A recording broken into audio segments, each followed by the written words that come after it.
संगच्छत्वं संवदत्वं संवो मनांसि जानताम्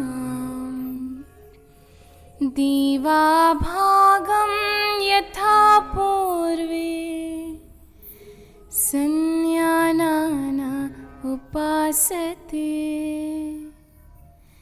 संज्ञानाना उपासते संज्ञानाना उपासते।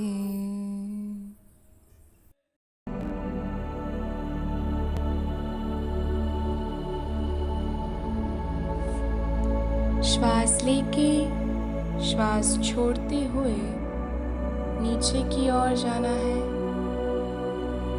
श्वास लेके मध्य में और श्वास छोड़ते हुए पीछे। फिर से श्वास लेके मध्य में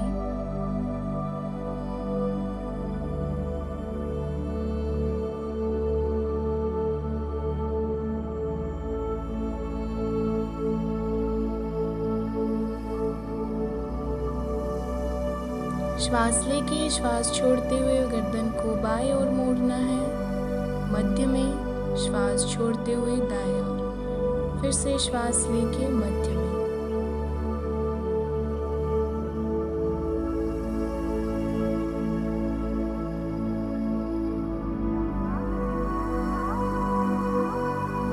श्वास लेके श्वास छोड़ते हुए गर्दन को बाईं तरफ मोड़े।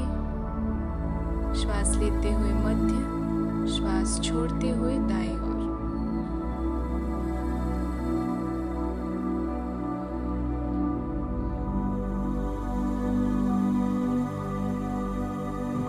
अब हम गर्दन का चक्र करेंगे। 2 बार क्लॉकवाइज चक्र करना है और 2 बार एंटी क्लॉकवाइज चक्र करना है। गर्दन के अभ्यास से सिर, गर्दन और कंधों के आसपास के तनाव, भारीपन और कड़ेपन को दूर करते हैं।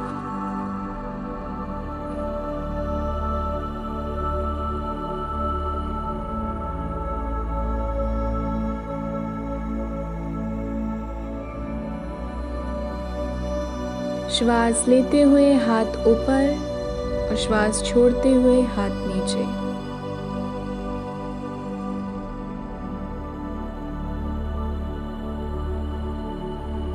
अब हम स्कंद संचलन करेंगे। इससे सर्वाइकल स्पॉन्डिलाइटिस और कंधे के अन्य कष्टों में आराम पहुंचाते हैं। ये कंधों और वक्ष को सुडौल बनाए रखते हैं।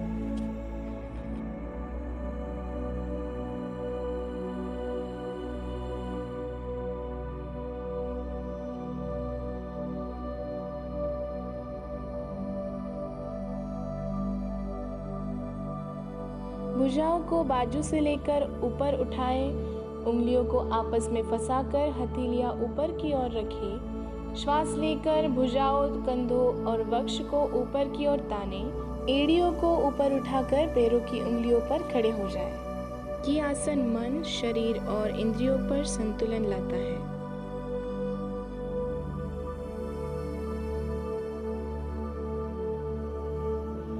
श्वास छोड़ते हुए बाएं पैर को दाएं पैर की जंघा पर रखें और श्वास लेते हुए हाथ को ऊपर ले जाएं। इसे ध्रुवासन भी कहा जाता है और इससे भी मन, शरीर और इंद्रियों पर संतुलन पाया जाता है। दूसरे पैर से करेंगे। कोई भी एक बिंदु पर नजर स्थिर करने से आसन स्थिर होने में मदद होती है।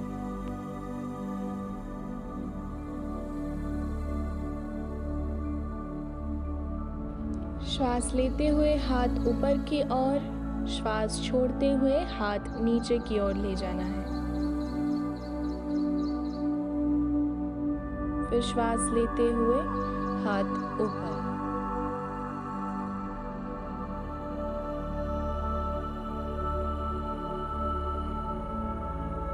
श्वास लेके हाथ कमर पर रख के श्वास छोड़ते हुए जितना हो सके उतना पीछे की ओर झुकना है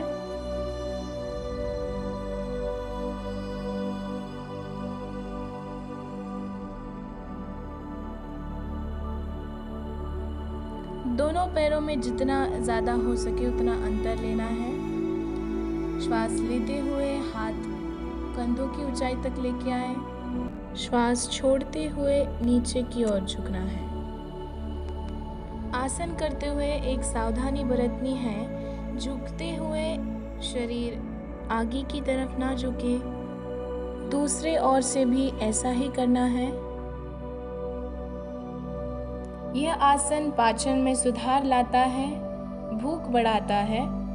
नियमित अभ्यास से कमर के इर्द गिर्द की चर्बी घटती है।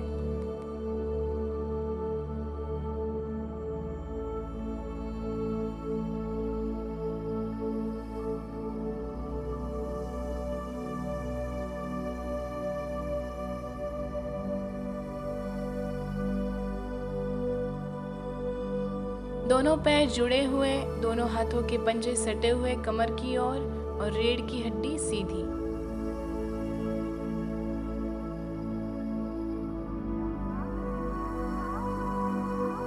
दाएं पैर को मोड़कर कमर के नीचे रखें। उसी प्रकार बाएं पैर को भी मोड़कर हमारी कमर के नीचे रखना है। यह आसन आम्लता और पेप्टिक अल्सर में आराम पहुंचाता है, मासिक स्राव की गड़बड़ी को दूर करता है और ये एक ही आसन है जिसे हम खाने के बाद कर सकते हैं।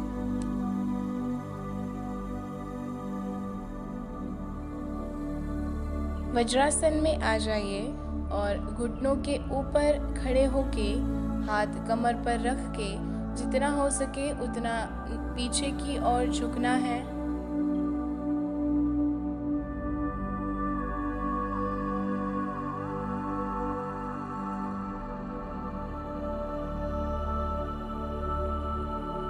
वज्रासन में बैठते हुए घुटनों पर खड़े हो जाए। दायां हाथ श्वास छोड़ते छोड़ते दाएं एड़ियों को लगाकर दूसरा भी हाथ वैसे ही एड़ियों को लगाना है। आसन से पाचन संस्था में सुधार आता है, पेट की चर्बी घटती है और शरीर में ऑक्सीजन लेवल बढ़ जाती है।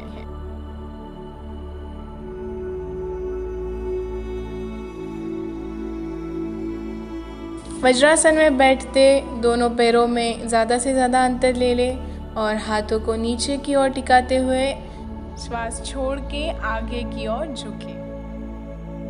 यह शरीर एवं मन के तनाव से राहत दिलाता है। यह यकृत, गुर्दे एवं अन्य आंतरिक अंगों के कार्यों में सुधार लाता है।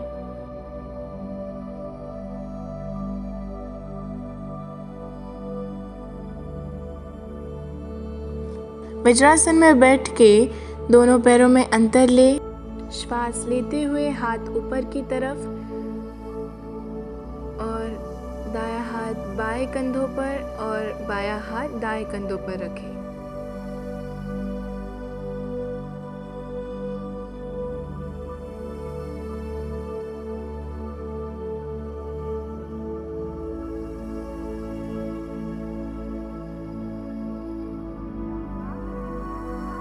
एड़ियां अंदर की तरफ कर ले और हाथों का स्वस्तिक बंद बना ले।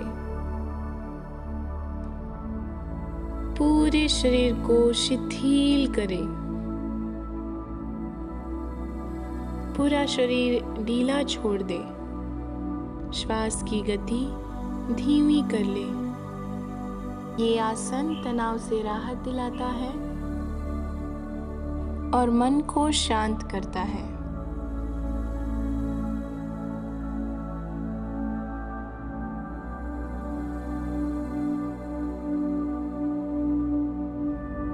विपरीत शयन स्थिति में आ जाए। दोनों हाथों को जंघा के नीचे रखकर श्वास लेते हुए पैरों को ऊपर की तरफ उठाएं।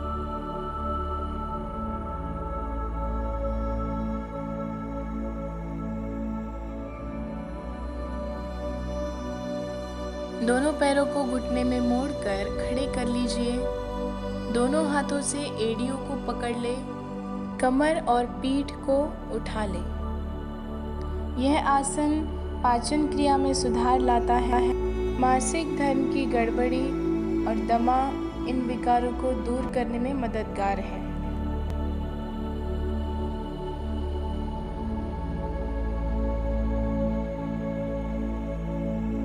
श्वास लेते हुए पैर को ऊपर करना है। श्वास छोड़ते हुए घुटनों को मोड़ना है और हाथों का स्वस्तिक बंद करते हुए घुटनों को पकड़ लेना है और ठुड्डी घुटनों को लगा के रखना है। यह आसन पाचन में सुधार लाता है, पेट की चर्बी घटाने में मदद करता है और गैस्ट्रिक प्रॉब्लम दूर करने में मदद करता है।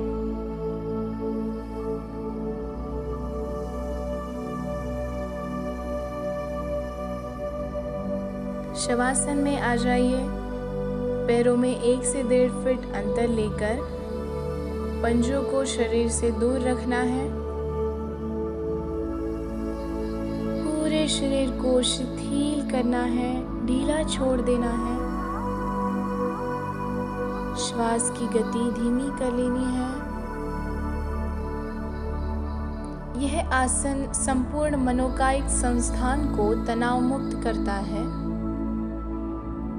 इससे शरीर के प्रति सजगता बढ़ती है।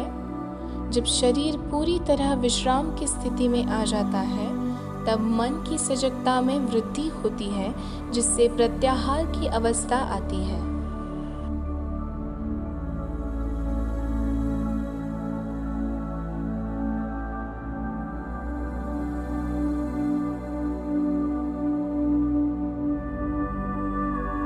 एक दीर्घ श्वास लेके झटकों में उसे बाहर छोड़ना है।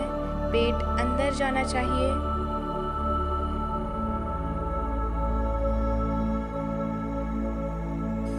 हाथों की प्रणव मुद्रा कर लेनी है। दाएं से श्वास लेनी है, बाएं से छोड़नी है। बाएं से श्वास लेनी है, दाएं से छोड़नी है। यह एक आवर्तन पूर्ण हो गया। नाड़ी शोधन प्राणायाम से रक्त शुद्ध हो जाता है, मन शांत होता है, ईड़ा नाड़ी और पिंगला नाड़ी में संतुलन आ जाता है।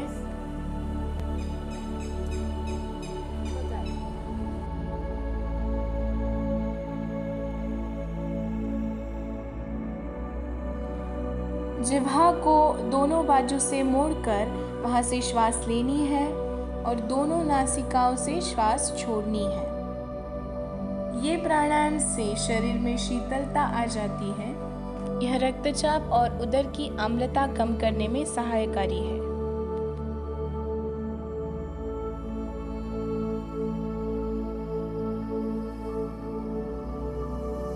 श्वास लेनी है और श्वास छोड़ते हुए मकार का गुंजन करना है।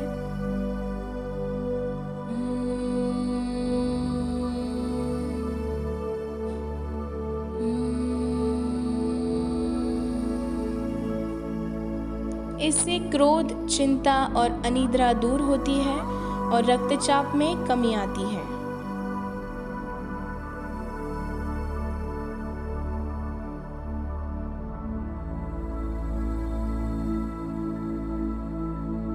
ध्यान। आइए ध्यान का अभ्यास करते हैं। ध्यान के किसी भी सुविधाजनक आसन में बैठ जाएं। संपूर्ण शरीर पर कोई भी ताण नहीं। श्वास पर किसी भी प्रकार का नियंत्रण रखने का प्रयास न करें। सहज रूप से श्वास प्रश्वास की क्रिया हो रही है। अपनी दोनों भुवों के दरमियान पूरा ध्यान दें। मन पर किसी भी प्रकार का ताण नहीं, कोई भी विचार नहीं। मन पूरी तरह से स्थिर हो रहा है। ध्यान करने से आत्मविश्वास बढ़ता है। हम चिंता मुक्त, भय मुक्त होते हैं। बढ़ती उम्र को रोक लेने से हमेशा फ्रेश महसूस करते हैं। सही ध्यान के माध्यम से कमजोर दिमाग और भूलने की बीमारी से मुक्त होते हैं। ब्लड प्रेशर, डायबिटीज, अल्सर, हृदय रोग जैसे अनेक छोटे बड़े रोगों पर पूरा नियंत्रण आता है। कमजोर दिमाग मजबूत हो जाता है। गुस्सा करने की आदत धीरे धीरे काबू में आती है। पूरा दिन सकारात्मक ऊर्जा शरीर में उत्पन्न होने से अनेक काम बिगड़ने से बच जाते हैं और एक अलग खुशी महसूस करते हैं। लंबे समय तक लगातार ध्यान करने से व्यक्ति में असामान्य शक्तियां पैदा हो जाती है, जैसे भविष्य में घटित होने वाली घटनाओं का पूर्व ज्ञान होना, किसी व्यक्ति के मन में चलने वाली बात जान लेना। क्योंकि ध्यान लगाने से बाहरी चीजों से हम अलग हो जाते हैं और कुछ ऐसी शक्तियां पैदा होती है जो लोगों से अलग होती है। ध्यान के अभ्यास से तनाव से मुक्त होकर हार्मोनल असंतुलन पर काबू पाकर तन मन को ताजा करता है। मन शांत होकर शरीर में नई ऊर्जा का संचार होने से त्वचा नमी बनती है, सुंदर और सुखद बनती है। हम संसार का सबसे बड़ा सुख प्राप्ति का एक अलग ही आनंद महसूस करते हैं।